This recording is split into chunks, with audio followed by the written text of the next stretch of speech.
A YouGov poll commissioned by animal protection charity Open Cages has found that a staggering 78% of British people oppose factory farming practices which cause animals to experience pain or suffering, as a means of producing affordable food, with a majority strongly opposing.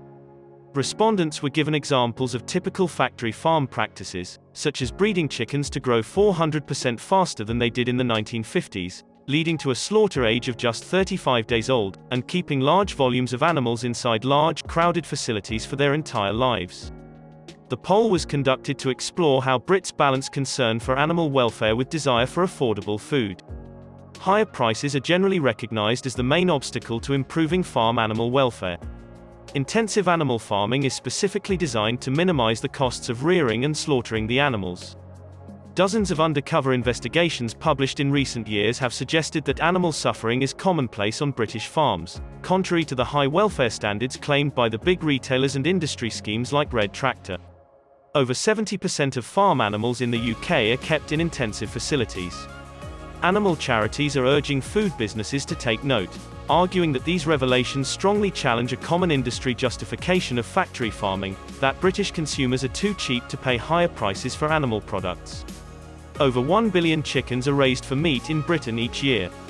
95% of them have been artificially bred to grow too big, too fast, leading to a plethora of painful welfare issues, whilst squeezed into factory farms by the tens of thousands.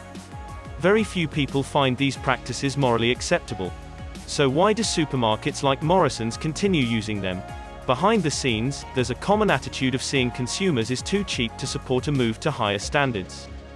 This poll suggests that the vast majority of British consumers aren't interested in such a trade-off. They don't want cruelty to be the price. It blows this outdated attitude out of the water. Consumers struggle to fully act on this belief because the facts about how the animals on British shelves live are intentionally obscured by the retailers themselves.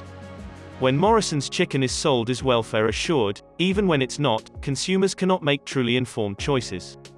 Conversely, when we know that the product in our hands is a product of animal suffering, it upsets us and we don't want to support it.